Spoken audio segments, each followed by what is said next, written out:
referir brevemente a algo que ocurrió en vida del Señor Jesucristo. Él había estado predicando, enseñando la palabra, como siempre lo hacía, junto con sus apóstoles, y seguido por mucha gente. Muchos ya se podían considerar como discípulos de él, y habían terminado de alimentar a 6.000 personas, sin contar las mujeres y los niños. Era una barbaridad. El Señor Jesucristo hizo ese milagro. Entonces venían todos detrás de él porque querían saber algo más de él, ver alguna cosa más espectacular tal vez que él podía hacer en ese momento. Yo les voy a leer algunos versículos del capítulo 6 de Juan, porque después de este milagro que él hizo, la multitud lo fue siguiendo al Señor Jesucristo, y lo seguían porque tenían algún interés, porque tenían alguna curiosidad, porque deseaban recibir algo más, porque querían ver simplemente. Otros lo seguían verdaderamente porque le agradaba oír las palabras que el Señor Jesucristo pronunciaba. Pero el Señor Jesucristo hacía todas estas cosas para que la gente creyera en sus palabras, para que creyera en las cosas eternales y no en las cosas del mundo, que son efímeras, una cosa de un día y se terminó. Sí son las cosas en el mundo. El Señor Jesucristo hablaba de algo que tiene un poder para vivir en la eternidad, en la gloria del Señor, si nosotros creemos en su palabra. Eso es lo que estaba queriendo enseñarles a ellos. Buscaban la explicación a tantas cosas de la vida, y buscaban explicación para las cosas que le pasaban a ellos, pero todo siempre relativo a lo mundanal, a lo diario, a lo cotidiano. Y nosotros también siempre nos preocupamos más por nuestras cosas particulares, que a veces son importantes y hay que ocuparse, y tal vez no preocuparse tanto, porque el Señor Jesucristo está con nosotros si somos verdaderos creyentes. Entonces, acá el Señor Jesucristo comienza a hablarles a la gente que lo venía siguiendo, y leo algunos versículos salteados en el capítulo 6. Entonces le dijeron: ¿qué debemos hacer para poner en práctica las obras de Dios? La gente siempre quiere hacer algo para ganarse la salvación, y el Señor Jesucristo les va a decir: eso no es así.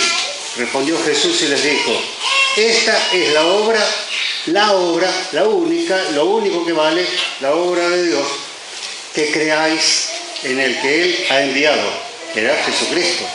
Eso es lo que tenían que creer estas personas que estaban yendo detrás de Él, y no esperar cosas maravillosas en el mundo. Luego más adelante dice, Jesús les dijo: yo soy el pan de vida, el que a mí viene nunca tendrá hambre, y el que en mí cree no tendrá sed jamás. Otro versículo: y esta es la voluntad del que me ha enviado, que todo aquel que ve al Hijo y cree en Él tenga vida eterna, y yo le resucitaré en el día postrero. Es decir, que la iglesia, los creyentes fieles de las iglesias, no solamente nosotros aquí en esta noche, tienen esa bendición dada por el Señor Jesucristo, de que en el día postrero, cuando Él venga a la tierra, Él va a resucitar los cuerpos que no sabemos cómo están desintegrados, cómo lo va a hacer, pero para Dios no es imposible, y estaremos con Él por la eternidad. Ya cuando morimos, nuestra alma, nuestro espíritu está en las manos del Señor, pero luego va a venir la resurrección. Más adelante dice: yo soy el pan vivo que descendió del cielo. Si alguno comiere de este pan, vivirá para siempre.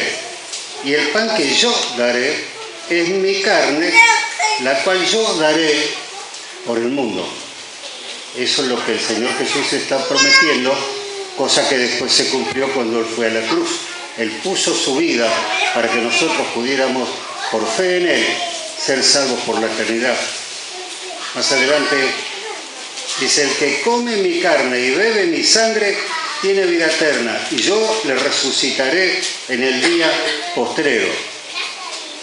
porque mi carne es verdadera comida y mi sangre es verdadera bebida. El que come mi carne y bebe mi sangre, en mí permanece y yo en él.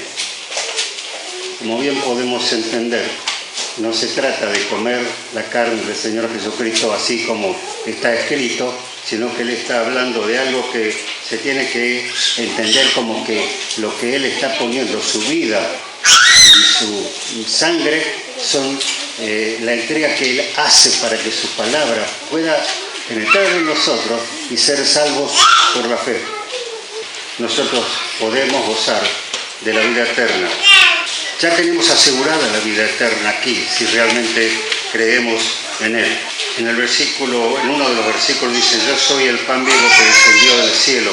Si alguno comiere de este pan, vivirá para siempre, y el pan que yo le daré es mi carne, la cual yo daré por la vida de todos.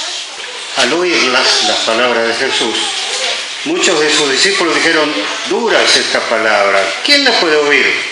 Pero la gente hizo lo siguiente: desde ese momento muchos de sus discípulos volvieron atrás y ya no andaban con Él, ya dejaron de ir con Él y se fueron y lo dejaron a Jesús y se perdieron la oportunidad de la vida eterna. Pero Él quiere darnos la vida eterna, de eso nos tenemos que ocupar. De lo otro, el Señor nos va a ir dando la solución en el momento oportuno, si esa es su voluntad. Y a los que no creen, el profeta Isaías, que dice: ay de los que a lo malo dicen bueno y a lo bueno malo, que hacen de la luz tinieblas y de las tinieblas luz, que ponen lo amargo por dulce y lo dulce por amargo. Por tanto, como la lengua del fuego consume el rastrojo y la llama devora la paja, así será su raíz como podredumbre y su flor se desvanecerá como polvo. Porque desecharon la ley de Jehová de los ejércitos y abominaron la palabra del Santo de Israel. En el momento de la muerte se decide el destino de cada uno. Los que son parte de las ovejas de Cristo irán al cielo por la eternidad. Los que pertenecen a aquellos que dieron la vuelta, se fueron atrás y no quisieron saber nada de la palabra de Cristo, ni de su sangre, ni de su obra, de la obra que vino a hacer Él, entonces esos irán al infierno, que no es la muerte final. Y en el infierno todo sigue. Es una vida eterna, pero de otra manera, que se vive con dolor, tremenda. Está en la Biblia, claramente dispuesta.